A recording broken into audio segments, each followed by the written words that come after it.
Buenas tardes, colegas. Hoy vamos a empezar un ciclo relacionado con, de manera experimental, el uso de esteroides anabolizantes para el incremento de la fuerza. Pero quiero antes de todo señalar que no es nuestra intención el uso o promover el uso de este tipo de sustancias, sino hacer un análisis de cómo ella ha evolucionado el proceso de entrenamiento y cómo se ha vinculado el proceso de entrenamiento, haciendo un poco de anécdotas en el caso del levantamiento de pesas. Esto no es nada nuevo, ni pienso que va a terminar ahora en esta época, ni nada de eso. Ya en el 1889 se hicieron experimentos extrayendo elementos acuosos de testículos y dándoselo a perros y cobayos, mostrar qué influencia tenía esta aplicación adicional de elementos anabólicos, en este caso de hormonales, y al cabo de las 2 semanas surgieron de que hubo incrementos sustanciales en los potenciales de los animales. Ya en el 1896 ya haya pasado un poco esta experiencia y hay quienes ya, investigadores, que hacen la propuesta de aplicar este tipo de sustancias en deportistas para buscar la forma de mejorar la fuerza muscular y el rendimiento atlético. Por supuesto, todo esto es muy prematuro.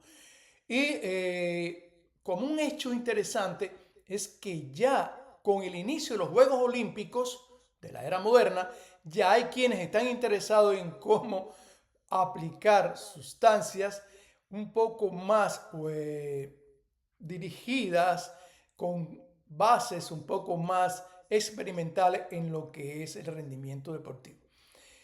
Se conocía, o sea, doping o relaciones o se consideraban doping ya el uso de otro tipo de sustancias.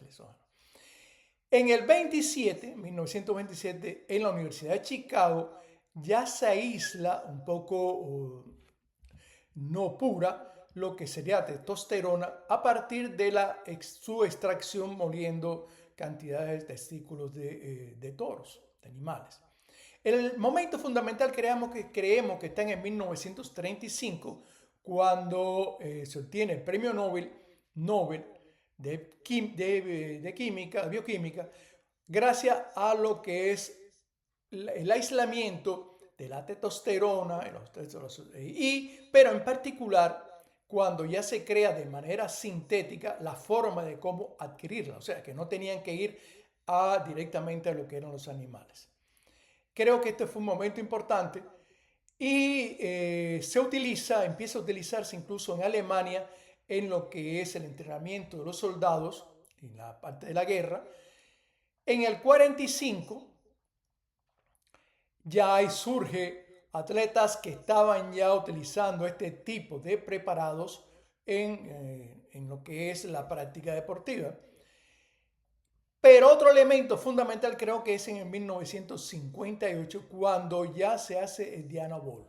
Ya el Diana Ball de manera mucho más pura, mucho más fácil de manipular, y de eso también va a ser un tema que vamos a analizar, por cuanto lo que es la metodología del entrenamiento que utilizaron los soviéticos tiene mucho que ver con este Diana Ball, con la pureza del Diana Ball. Vamos a ver eso en otro trabajo. En el 1965 se sigue perfeccionando y en el 1969, ya de forma muy directa, se recomienda el uso de este tipo de sustancias. Ya estaba ya sintética, estaba mucho más elaborada, ya se habían creado sistemas de entrenamiento y en el 75 el Comité Olímpico Internacional ya detecta casos, ya hubo ya no fallecimiento por causa de los anabólicos, pero sí había visto ya la influencia del doping en lo que era el prestigio de los Juegos Olímpicos. En realidad, ¿qué se buscaba? ¿Por qué se continuó perfeccionando o buscando la forma de aplicar esto, aplicar los esteroides? Porque se había visto que experimentalmente mejoraban la potencia, la resistencia, e incluso aumentaba el volumen sanguíneo y el consumo máximo de oxígeno.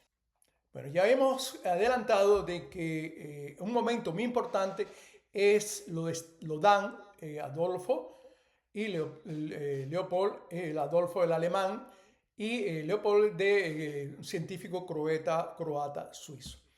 Ellos reciben el premio Nobel en el 39, o sea, se los reconocen por este trabajo en lo que es las hormonas. Y el momento fundamental es cuando ya se comienza a aplicar por cuanto son capaces de sintetizar, realmente es el croata suizo el que hace sintetiza los aldosterona a partir de un esterol neutro. O sea, ya estaban en producción. Ya el producto estaba ya en el mercado, o sea, se había utilizado en el ejército alemán y en la medicina ya estaba tomando su importancia, ¿no? Y para el deporte ya no era algo tan complejo, sino que podía obtenerse, inyectable y demás, pero ya estaba a manos, se podía utilizar. Hay un momento que pienso que es ya determinante en lo que es el uso del esteroide en el proceso del desarrollo de la fuerza. Y este lo da Arkady Nikitich Boroviov.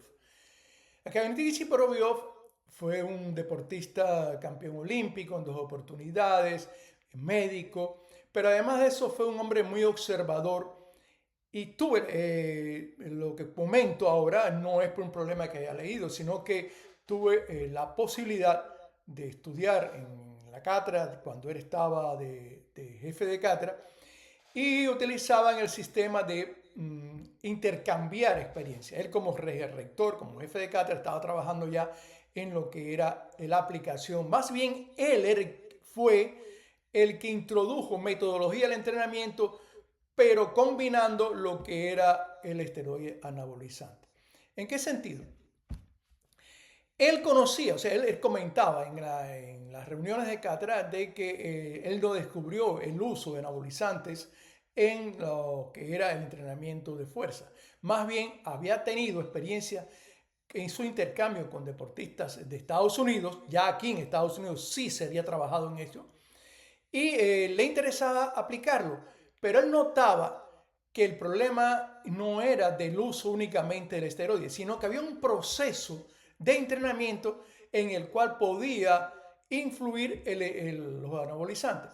Por ejemplo, él destaca que en 1964 ya había dejado la parte, estaba en la parte directiva del levantamiento de pesas, estaba ya trabajando con la dirección del equipo nacional de la URSS, y para los Juegos Olímpicos en 1964 se dieron a la tarea de incrementar un elemento fundamental en el desarrollo de la fuerza, que es la masa muscular.